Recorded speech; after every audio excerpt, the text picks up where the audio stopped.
Il y a encore quelques années, personne n'aurait imaginé un seul instant que Fares et Firas Mohammed, deux jumeaux arabes musulmans originaires de Jérusalem-Est, puissent servir dans les rangs de Tsahal. Voici Fares Mohammed, à l'âge de 15 ans, il a braqué une station-service. Nous avons pénétré dans la station-service avec des masques. L'un de nous était armé d'un faux pistolet. Nous avons crié sur le personnel pour l'intimider, nous avons volé l'argent et nous avons pris la fuite. Mais il y a eu une enquête qui a été ouverte et la police nous a rapidement retrouvés grâce aux images de vidéosurveillance. Nous n'avons pas été très malins. Aujourd'hui, Fares suit la formation pour devenir chef de brigade dans l'armée israélienne. Fares et Firas sont les enfants d'un couple musulman de Jérusalem-Est. Leurs parents divorcent alors qu'ils sont âgés de 2 ans seulement. Depuis lors, leur père n'a plus jamais donné signe de vie. À l'âge de 10 ans, leur mère quitte son deuxième mari, un homme violent qui la bat. Elle trouve refuge avec ses 2 enfants dans un foyer pour femmes battues. Après le braquage de la station-service, le juge décide d'envoyer Fares dans un endroit bien particulier. Le village de jeunes de Nirim, un foyer qui accueille les adolescents potentiellement dangereux, situé au nord de la ville de Haïfa.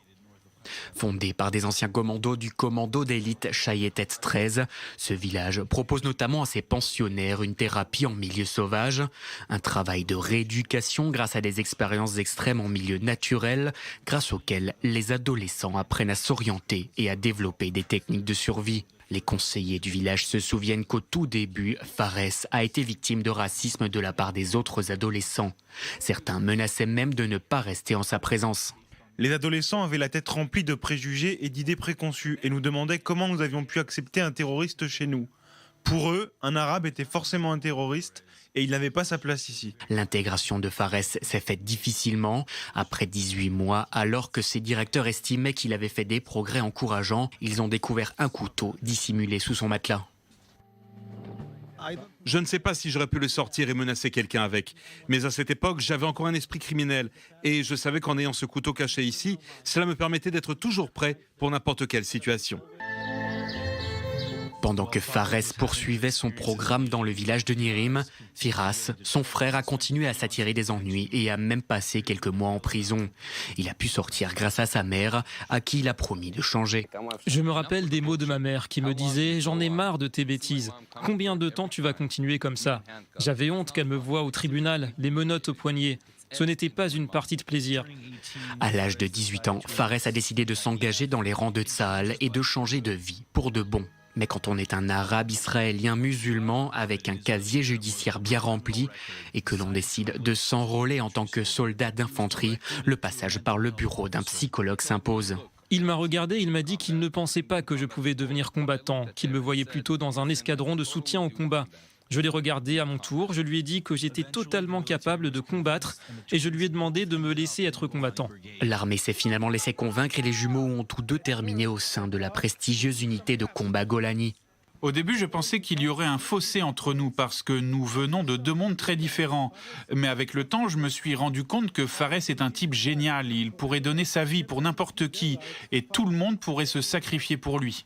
Mais la réaction de sa famille n'a pas été aussi enthousiaste. Même si Fares reconnaît que personne ne lui a fait de reproches, sa mère lui a rapporté quelques conversations. Ça les dérangeait. Pour eux, cela portait préjudice à la famille.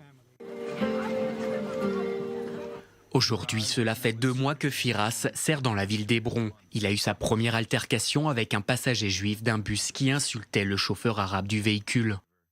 Il est descendu du bus et a commencé à hurler sur le chauffeur en lui disant « Toi, tu es un arabe, tu es bête !» J'ai observé la scène, puis je suis allé le voir et je lui ai demandé si je pouvais l'aider. Il m'a répondu « Oh non, ce n'est pas la peine, ces arabes sont tellement stupides !» Il s'est approché de moi et on a commencé à discuter.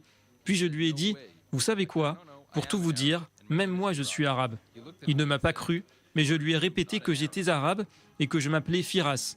Il m'a bien regardé et il m'a dit que j'étais juif, pas arabe. Pour Firas, travailler dans l'armée en Cisjordanie comporte quelques difficultés. Quand on part pour procéder à des arrestations à Hébron avec mon unité, je me couvre le visage parce que j'ai de la famille éloignée en ville et que je préfère éviter les confrontations. Parfois c'est difficile, parfois je me dis que j'aurais pu être comme eux. Lors d'un moment particulièrement poignant, Fares a fait une surprise à son frère Firas et l'a rejoint lors de la marche pour le béret, un trekking long et éreintant que les soldats accomplissent à la fin de leur entraînement et au terme duquel ils reçoivent le fameux béret de Tsahal, signe de leur intégration au sein de leur unité.